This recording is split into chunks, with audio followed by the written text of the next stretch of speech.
Last time on Alt+SHIFT+Nerd. I remember saying something like, I do it lightheaded. Maybe you should drive.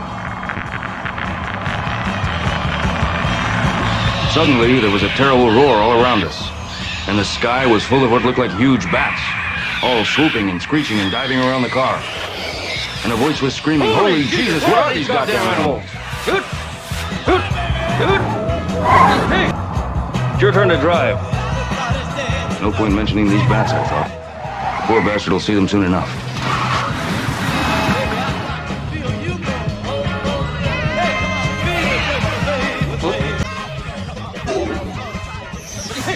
Fine. Wait till you see those goddamn bats, man. Wait! This is bat country.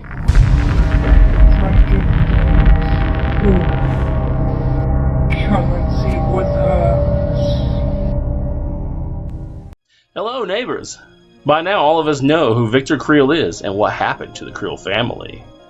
If you aren't familiar or are recently discovering Stranger Things 4, you can check out our video on the Creel family to get a rundown on who they were as a family and what tore them apart.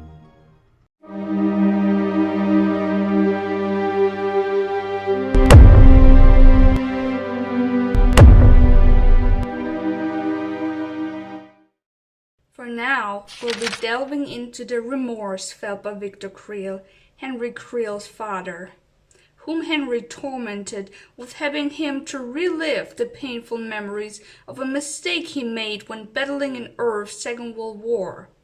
World War II was known for its many horrors perpetrated. Victor Creel was a soldier familiar with such terrible events, though he witnessed nothing more personal than the bombing of a foreign family's home with various heavy explosives and chemicals. While in France, enemy forces were believed to be hiding out there, preparing for attack. Victor thought he could gain an upper hand against this enemy group and engage them with a preemptive attack, only to discover, much to his regret and despair, that there were no enemy troops hiding, only an innocent family. What haunts him the most from that grave mistake was the scene of an infant's crib rocking to and fro while burning with deadly flames. Much like the surrounding flames he stood in that engulfed the house the family hoped was a safe refuge from the atrocities of their time. After the war, Victor's wife Virginia received a large inheritance from her great uncle. The family saw this as a chance at a new start.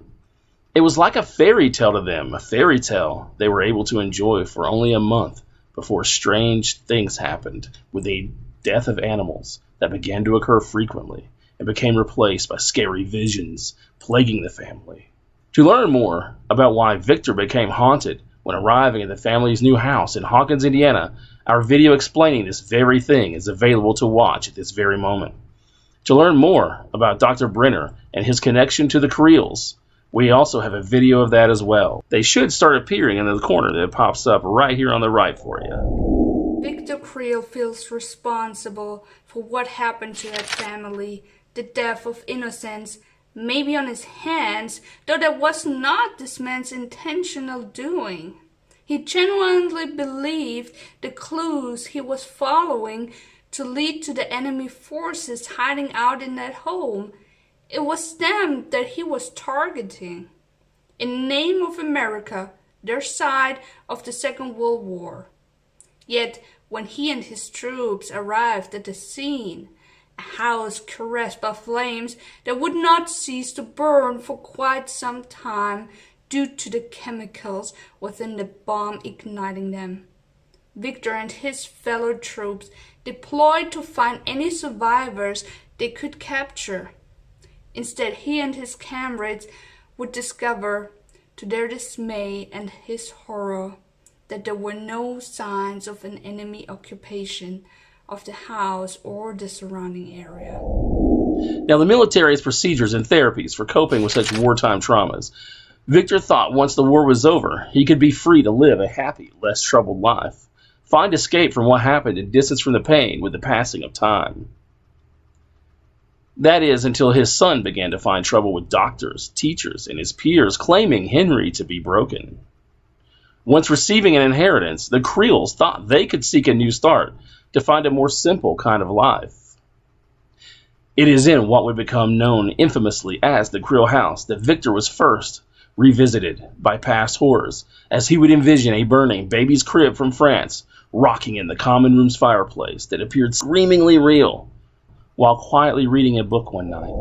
Unaware that his own son Henry Creel was generating waking nightmares that brought to life the very memories Victor would never be free of, he believed that the terrible visions take him on a painful stroll down memory lane was the result of the house being haunted, cursed by a demonic force.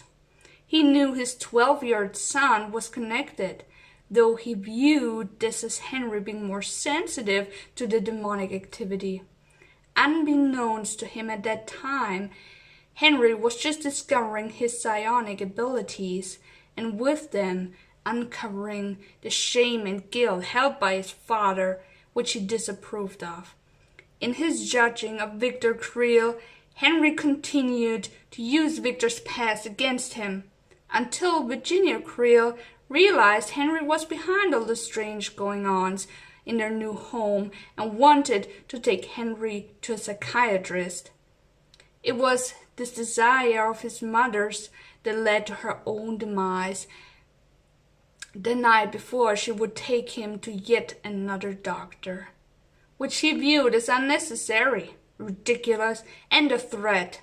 So he killed her using his abilities and distracted his father by having him believe he was back in France, walking amidst the rubble of the family who perished at his behest, while Henry killed his sister Alice. Victor would have been stuck in that vision due to Henry unexpectedly falling unconscious if it weren't for the radio playing from the dining room. It wasn't turned off when Virginia was murdered, and the family ran to the front door. The melodic female voice Victor could hear from a distance was mistook to be an angel during his waking nightmare. He followed the musical sound out of his horrific past come to life, to awaken and find his daughter lying dead on the floor, along with his son Henry, who was unresponsive, yet showing signs of life.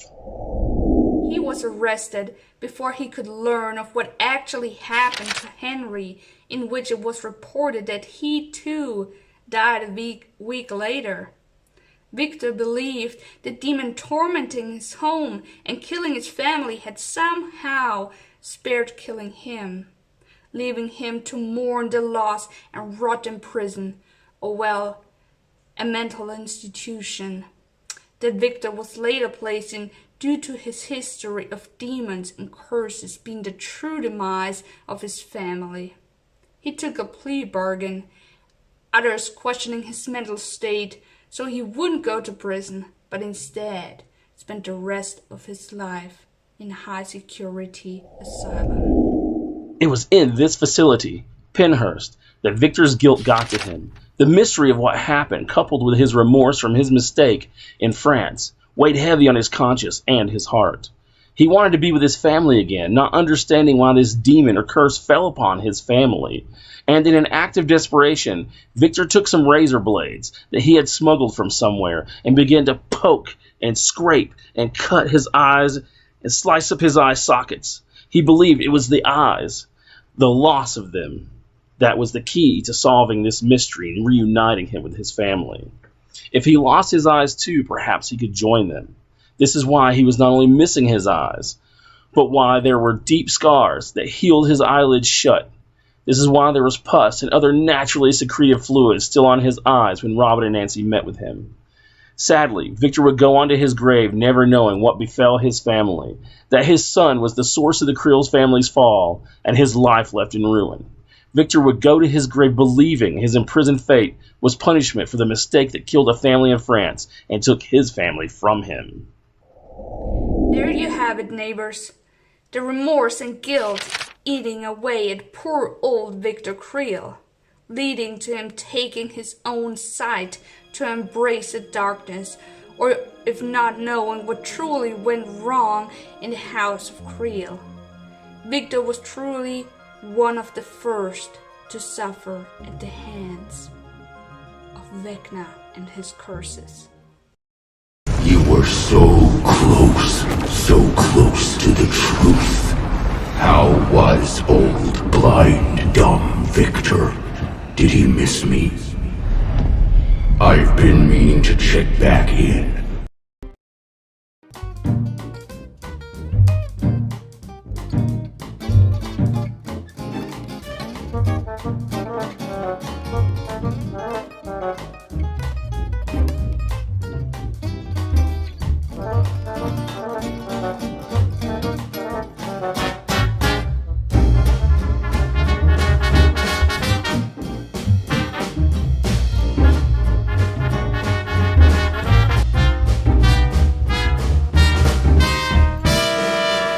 And began to poke and scrape, poke and scrape, poke and scrape, and cut his eyes, and cut his eyes, and cut his eyes, and slice his eye sockets.